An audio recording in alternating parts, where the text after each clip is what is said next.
Hi, welcome back to my channel, and in this video I'm going to be unboxing this Amazon package, which should be a Douay-Rheims Bible.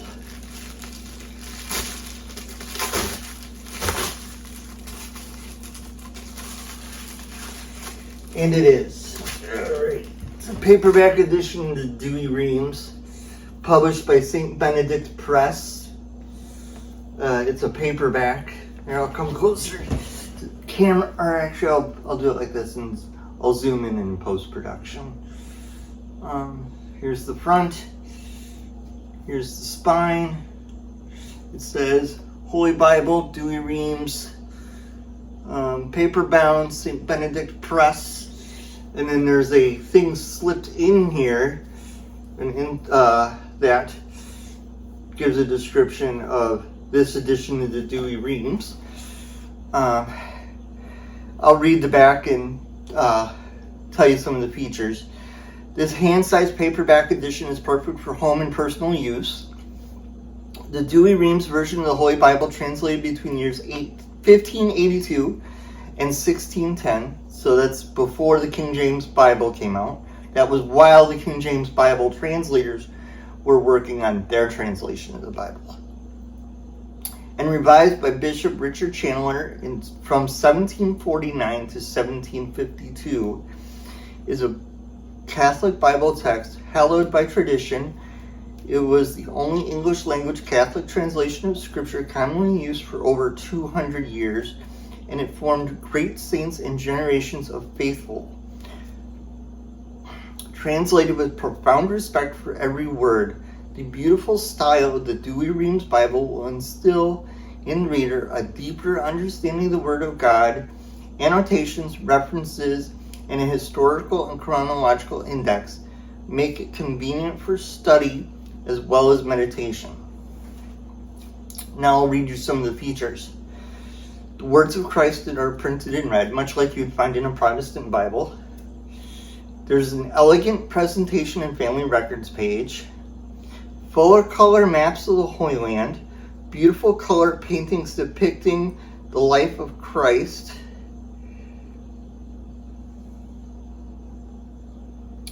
And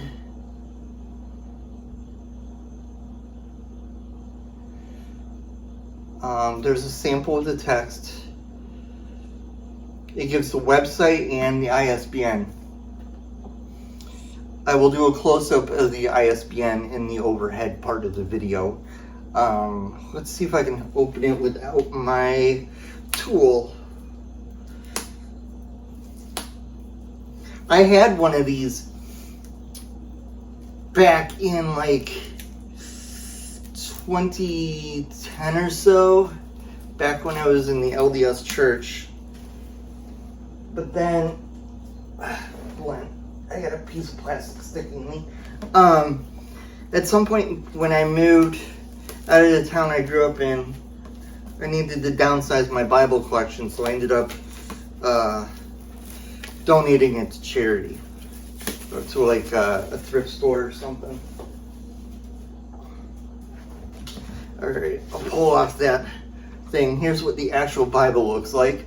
Here's the side, the back, and the front. And then that slip thing is like, it shows a statue of St. Peter. And then it's got the spine, like on the spine of the Bible. And then it's got the stuff I read. And it's got the ISBN, which I will show in a close-up in the next segment. But before I go to the next segment, I want to look at a couple details. Okay. That statue of St. Peter, that's a full page in the Bible. I will show that in the next segment when I do the overhead. There's a thing about St. Benedict and his medal. And then that family records section, you got a family register, you got births, marriages, and deaths. And then you got the title page for the Douay-Rheims, and here's what it says. I'll show this again. I'll show this in the close-up. Translated from the Latin Vulgate.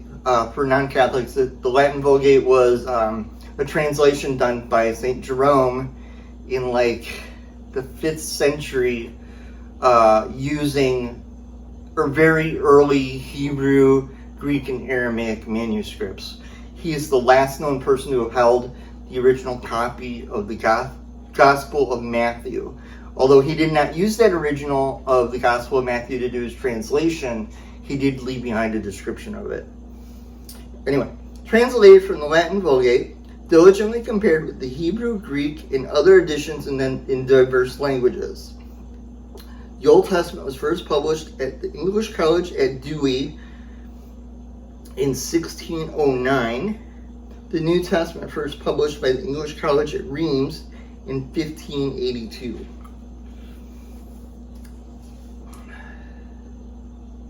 And then this has an imprimatur, which I will show in the close-up segment. There's a preface to the 1889 edition, and then it goes to the Old Testament.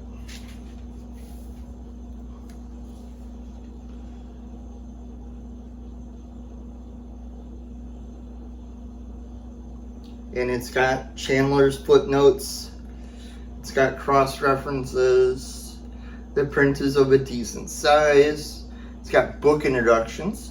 They're short, they're like 1 paragraph long. For the book of Genesis, this is the book introductions, 1 paragraph.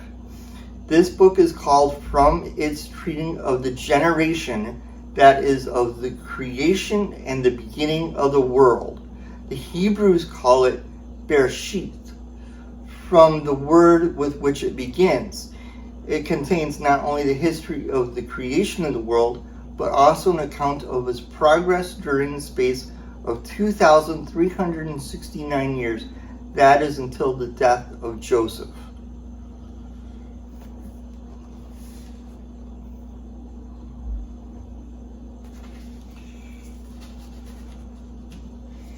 And then, let's see. If I was reading that table of contents right, 2nd Maccabees will be the last book of the Old Testament in this particular Bible. Yes, and it ends with saying at the middle of the page, the end of the Old Testament, and then we have a New Testament title page, first published at the college at Rheims in 1582, translated from the Latin Vulgate, diligently compared with the Hebrew, Greek, and other editions in diverse languages. And then it has a table of contents for the New Testament.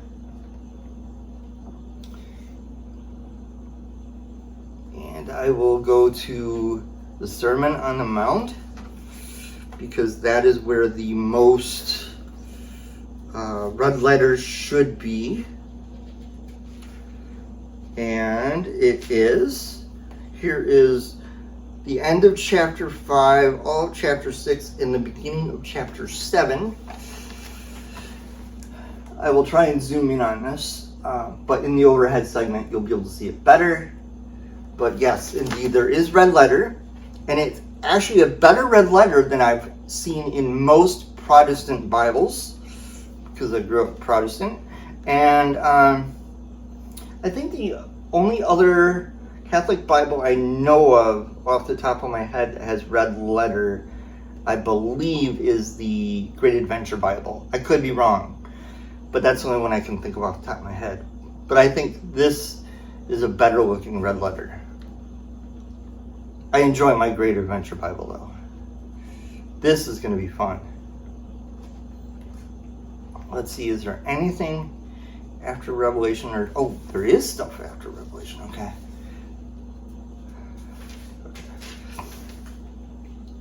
I will. Okay. Oh, this gets into some really interesting stuff. Okay. After the last page of the Apocalypse of John, although I don't remember the full title they give it in here.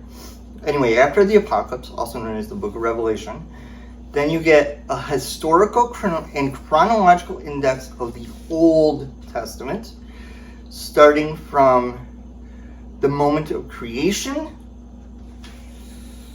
and it goes through to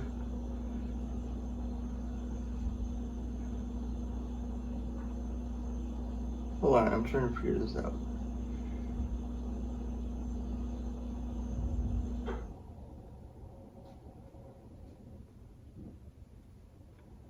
I think it goes to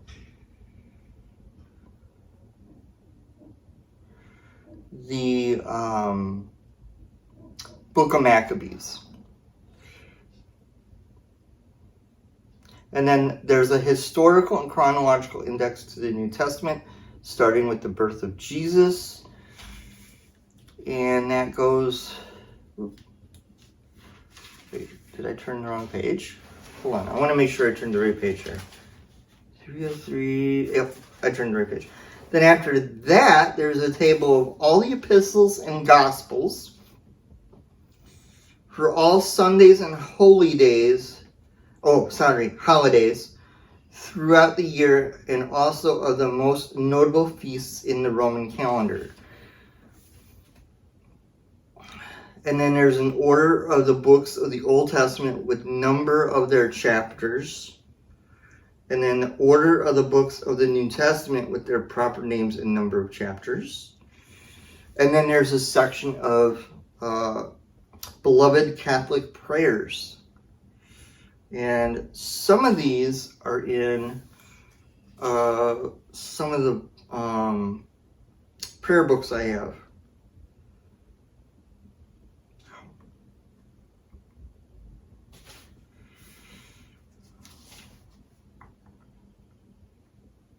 Oh, and a list of popes. Oh, this is the Bible I was thinking of.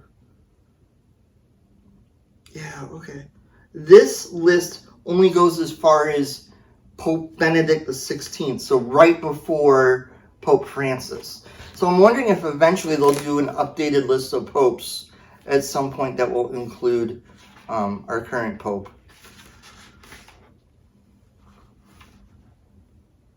Wow. St. Benedict Press, printed in association with Tan Books, Charlotte, North Carolina, 2009.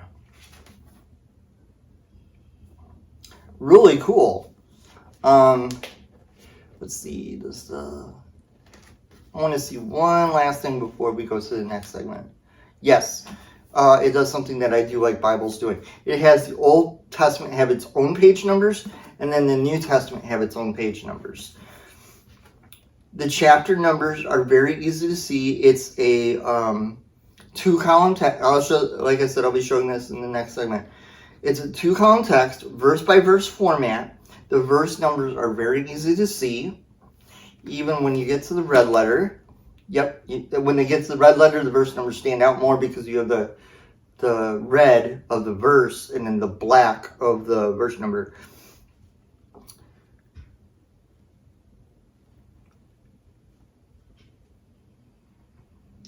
Interesting. All right, I look forward to using this Bible. This is really cool. Hopefully, eventually, I'll be able to get the leather edition of this. But I don't know if I want to get the same size as this one in leather or the large print one in leather.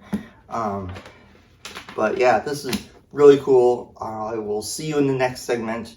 And this is really cool.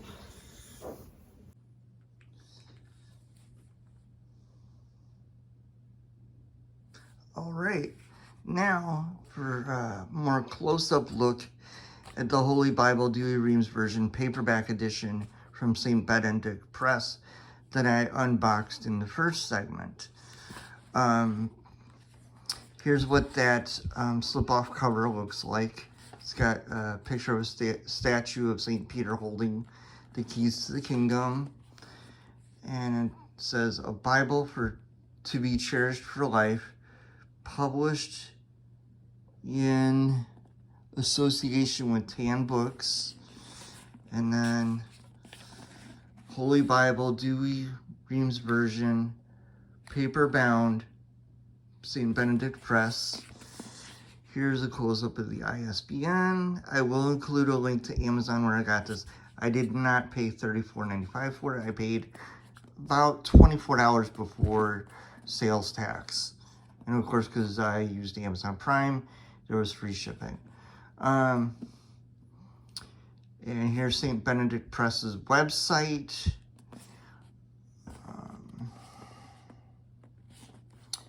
I'm not affiliated with Amazon, which I probably should have mentioned in the first segment. Anyway, here's how the slipcover comes off. It just slides off. It's just cardboard or cardstock or something. And here's the back. Here's what some of the art in it looks like. Here's what the maps look like. I'll show the presentation pages in the red letter in a few minutes. But here's the paragraph I read in the first segment. This is really nice paperback. It's got a thick paperback cover. At least thick for a paperback. And it's got cardstock here. And then the first presentation page, it says presented to, by, and then the date.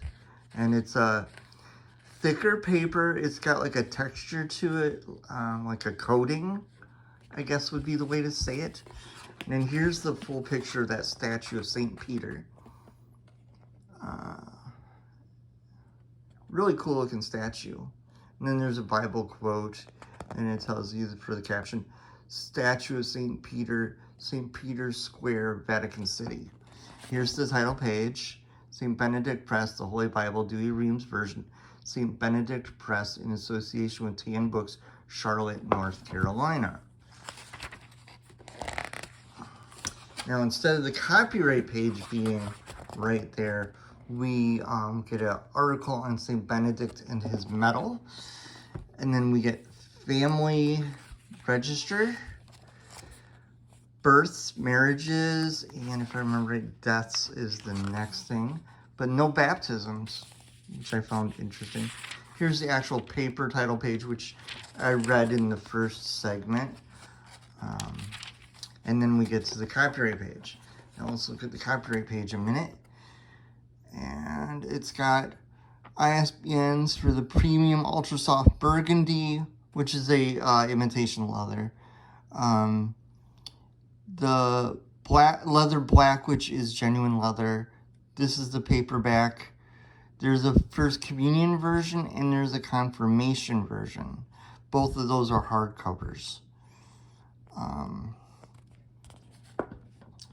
And then this is a preface to the 1899 edition, which would be around when Bishop Chandler did his notes. And then we have the Old Testament title page, and then a table of contents for the Old Testament. It starts with Genesis and ends with 2nd Maccabees. And here's the page layout. It gives you the title of the book. It gives you a one-paragraph introduction. It gives you an introduction to the chapter. It says the chapter number, then the introduction. So it's laid out similar to a 1611 KJV. It's 2 columns, verse-by-verse format.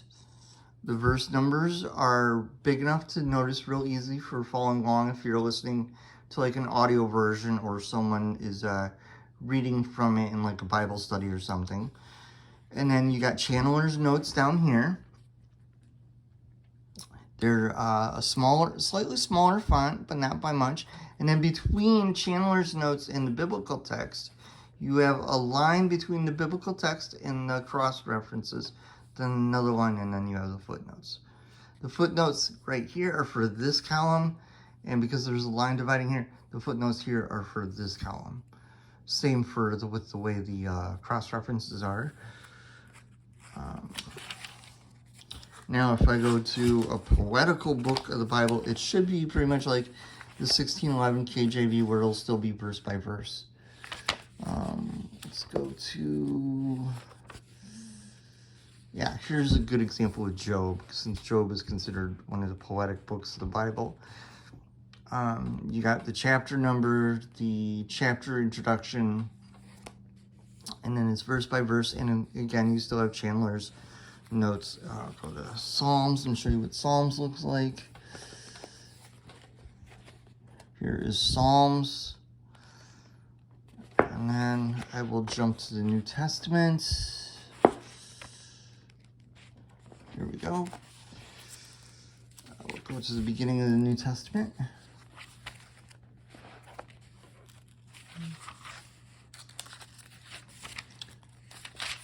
Okay, here's how 2nd Maccabees ends. It says the end of the Old Testament. Then you have the New Testament title page, which I read in the first segment of this video. And you got table of contents to the New Testament. The Apocalypse of St. John the Apostle is the last book of the New Testament. And then after that, there's some extra stuff, even though it's not listed on this table of contents. The format is the same as the Old Testament. You got the book title. You got a 1-paragraph introduction to the book. You got chapter introductions and chapter numbers. And it's the 2-column verse-by-verse format. The verse numbers are easy to see, just like they were in the Old Testament. You got the cross-references, and you have the footnotes. Now, this one is a red letter Bible, and I am going to show you the red letter by going to the Sermon on the Mount. Here, we'll go to where it's pretty much all red letter. Look at that. It's a really good color for red letter. Because of the red, the black verse numbers stand out more. You still have the cross-references, Chandler's notes. There is, like I said in the first segment, there's now a leather edition that is large print of this. I cannot find online what the font size of the large print is. I'll have to get one and find out how much bigger it is. But I find this font size to be easy to read with my glasses.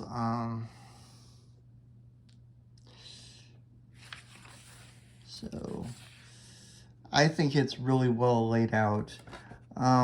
Here, however, they have a footnote crossing the entire bottom. I think that is because there are no footnotes for this column. And that are just from time to time they have them cross the entire bottom. Like here's a page with cross references, but no footnotes. I'm gonna go back so that I can show you that. Yeah, there. See how this footnote crosses the entire page. But normally they only stick with the column they're in. So I thought that was interesting. Now, after the Apocalypse, we go to the end of the Apocalypse. Actually, I want to see something in the Apocalypse real quick. I want to see if this Bible does something that some of the Protestant Bibles do for red letter. Okay, here we have the Apocalypse of St. John. Again, it follows that same exact format throughout the whole New Testament. But I'm curious, I think it's chapter 4.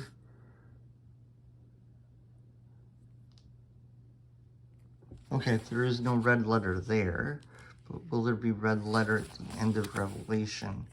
Because the last verse or so is Jesus speaking. No red letter in the Apocalypse.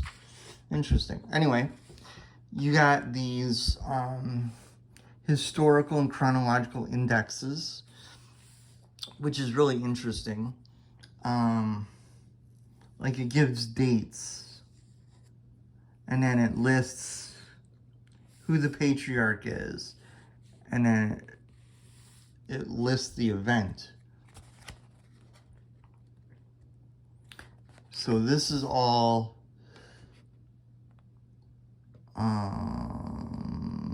from up until Moses, and then I think from here it takes from Moses.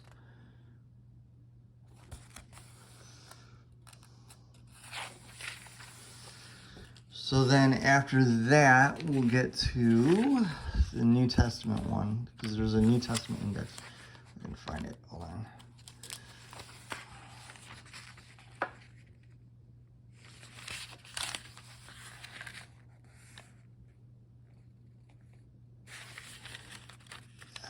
Turn the right page here. Here it is. So we got one for the New Testament, and then after that, we get a table of the epistles in the Gospels, which I think is supposed to be like a harmony or something. And then after that, we get the section of beloved prayers. And there's quite a few of them. Oh, and the size of the font for them is bigger than the font for the Bible, just in case you were wondering about that. And then we get a list of the popes, and it ends with Pope Benedict XVI. And the first pope is obviously St. Peter, which I'll go flip back a page so I can show you that. This is St. Peter. We do not know when he was born, but we have his death at around 67 CE or AD, whichever term you prefer. And then we get cardstock pages, a couple blank pages, and then we get some art. So we got the Visitation, Christ on the Cross, and it gives the artist of the art. Palestine in the time of Jesus, St. Paul's missionary journeys. I thought there was one more. There was some more art than that somewhere in here. Anyway, that's the Douay Rheims paperback. It's a decent thickness. It's about the thickness of a regular paperback book. But the other dimensions, this is taller than a paperback novel and wider than a paperback novel. I can't think of a book really off the top of my head to compare it size-wise to. Maybe I'll later on, after I've used this one for a while, maybe do a comparison video where I compare it with my other Douay Rheims Bibles and give them measurements and stuff using a ruler. But I think this is a really cool Bible, just in thumbing through it today since I got it. I like to remember where this piece of art is, because I thought this piece of art here was in here.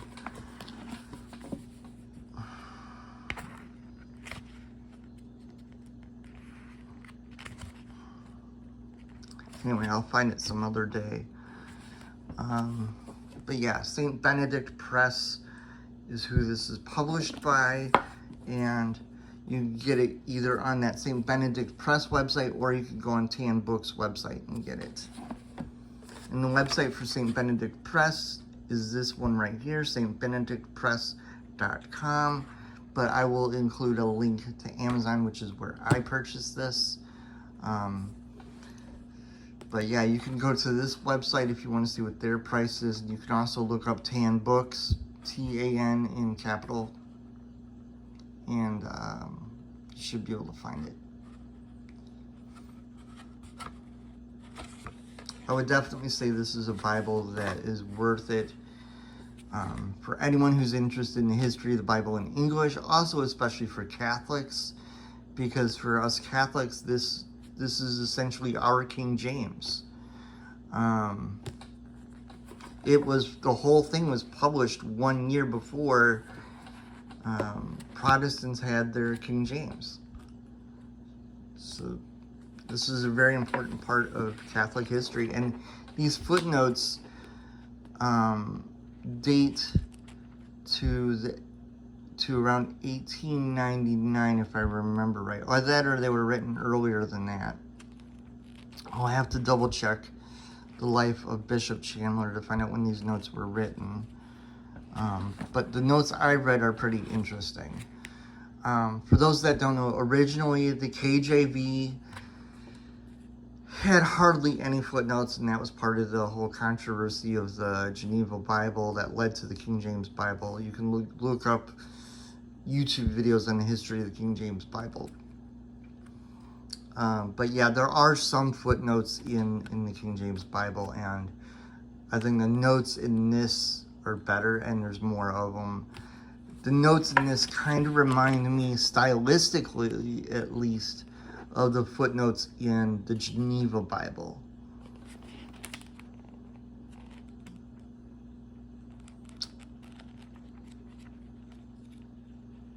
I would like to know more about the history of the Douay-Rheims at some point, because I'm curious, how long did it take for this version of the Bible in English for Catholics to catch on as an English translation for Catholics? Because it took over 100 years for the KJV to catch on with Protestants. Anyway, I hope everyone's having a wonderful week, and I will see you in the next video.